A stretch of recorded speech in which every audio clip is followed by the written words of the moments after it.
I'm learning after watching Zenshu episode 4 is that I'm genuinely curious, would have Attack on Titan ended differently and quicker if Eren Yeager just had a pretty boy dance for him in idol music? Because we just avoided complete and utter genocide and annihilation with exactly that. I'll be the first to admit I got it wrong. Like many last week, it seemed like this betrayal was something unique, like the timeline got changed.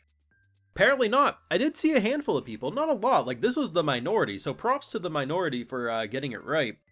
Some people did think that was still part of the original plot, but maybe it just happened sooner, but I was like, no, like, from what we understand, no, that betrayal was always going to happen, it just got moved up rather quickly, and I have to admit, as edgy as it was to essentially watch them do a mosh pit saying, "Die, bitch, die, we hate life," they would have just played People Equal Shit by Slipknot, it would have been perfection. It is an interesting concept of elves who essentially live eternally. Imagine living through countless generations and seeing humanity and these people continuously do the same wars, the same mistakes, and you have to continuously watch people you love and care for die. That would eat away at you. So the idea of summoning, not because like I want to hurt people, it's like I want it to end. I just want everyone to basically go to their eternal slumber together. Let's stop the endless cycle. It's wrong, but it's actually a really compelling narrative. And the idea that not only one, we should be at the end of the film now, right? Like, I mean, granted, there could be other stuff. Now that we're going out of order, they might go the route of we handle different plot points out of order, which could fill out the season. But I almost wonder if it's option 2, which is, are we going to go into sequel territory? If so, as far as we know, there is no sequel to this movie, but if we go the route of what a sequel would have looked like, that could be really interesting. But either way, this show is blowing my mind week after week, not only with creativity, but just how interesting it brings up concepts like, hey, when you watch an anime film, whether it's an original film or it's an adaptation, they often do have to leave out character motivation, so answering for someone who was a fan of this movie since she was a kid, no one's ever known her motivation of why she did it, but they knew she did it, and that's crazy. Of course, if you want to support my work, though, and see my full thoughts to these amazing episodes, we do a Patreon where we got those full live reactions if you're so interested. So, probably my favorite episode. I think in terms of what she's drawn, last week is still my favorite. I think the whole wrestling thing was fantastic. I figured it was gonna be a pretty boy. I guess I just had my mind more in the gutter. I am coming off of 100 Girlfriends, of course. So I was like, oh, she's gonna draw like some dude in a Speedo and, you know, basically do we're gonna stop incels from shooting up schools or making bad decisions by just giving them a boyfriend or a girlfriend. And we did kind of do that. We just did it in a more comedic way with a boy band. They didn't confirm how long she was passed out, but I would be shocked if she was gone for 3 days. Everything she's drawn up to this point was pretty complex, and I'm not trying to undersell what she drew, but I feel like that was like a few hours to like 6 hours, maybe a day maximum, that's how long it would have took her to produce that, you know what I mean? It's just a different beast than what she's drawn up to this point. But then again, I guess you could make the argument it would still be 3 days because it was a whole dancing performance, so maybe that's where the time would go into, and if so, I could see why. But I'd like to believe it was a day this time, just because it's such a different beast. But the idea that they were all so edgy, like they were literally the embodiment of kill yourself. And I do get it, and I think it's a really interesting plotline, and I appreciate that they didn't beat around the bush. I figured it would be 2 more episodes at least before either Luke or Natsuko, like one of them was gonna fumble it. But he pretty much is like, hey, here's the sweet treat. Got anything you want to say? She barges in. Bitch, why you want to kill everyone? Okay. I don't hate you guys. I'm sick of the world.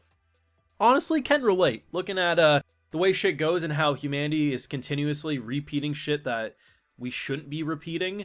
Imagine living, like, especially in this type of setting, there's probably every few years, and if you want to make it max, every 10 years maybe max. They're probably seeing the same type of wars, the same types of battles. And humanity and these species are just refusing to learn because we make the same freaking mistakes every time. I gotta be honest, now I'm not saying I would have led the revolution of the elven bullshittery.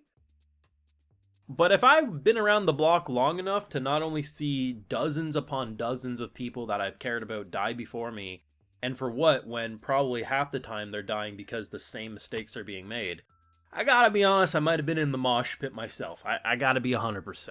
But I do appreciate that once they had a little happiness, once they saw that, hey, in the form of the drawing, I someday will die, but this drawing will live on. The idea of getting that across, that even if they are taken too soon, or we have to continuously see people we care for go away, they still can live on in memories and actions and things that happen. And I think, and it shows the beauty of life, even if there's so much pain surrounding to get there. And I think, as funny as it is, and as silly as it is that a boy band essentially saved the day by making them less edgy, it actually does make a lot of sense. And I think this show is clever as hell. It's definitely mind-blowing. Like, I still think most of us are probably spot on of her going back to her original world at some point and finishing her movie. But I don't think it's really that hard of a prediction to come up with, especially after the first episode. But, you know, like many last week, I was pretty confident that this was a new betrayal. No, it's just they never understood the motivation. That was never explained and fleshed out, and that's so cool. So I do think it will be one of two things now. One, because the movie's out of order, there's still enough content to prolong other events, but this did feel like the final boss. So if we assume there's still other events, it'll just be out of order, potentially. Then again, we also don't know the full concept of the movie, so this might not have even been the final boss. Or it could have been like she might come in next week and say, actually, yeah, there was an after the credit scene. Who the hell knows, right? But I do think it will be the sequel route of what the, you know, maybe she'll mention like she's heard rumblings of what the sequel would have been, but it never happened. You know, there's a lot of things. Or, you know, it could be something where it goes completely into new territory. They don't even touch upon the meta concept there. Either way, I was definitely wrong about where this episode is going to go. And like I said, props to the very small group of people who thought this was still a part of the movie. I'm sure there's going to be a lot more people who'll be like, no, I always thought that. Trust me. The comment histories between Reddit threads and my own comments section, it proves who had the actual thoughts. And props to them. But I have no problem being wrong about my prediction. Took a shot. I thought I was pretty confident in it, but I got it wrong. But what they pulled off was so much more interesting. And now I'm confused on where they're going to go from here, but in a very positive way. Let me know what you thought down below. I thought this was easily the best episode. I still think last week had the best drawing, but I can't deny the riz of Idle Pretty Boy stopping the complete and utter genocide of so many different species. Let me know your thoughts down below. Leave a like if you enjoyed, subscribe if you're new around here, of course ring that bell, and like and check out those full live reactions over on Patreon, and hey, while you're over there, I'll also give you a video shout out. So today we got Vasuva Granada, Gabby G, Attack Owl, Gomison, Count Viscount, and we also have Ciaris. So I appreciate the support, everyone. Please take care, and don't get too edgy. Have a good one.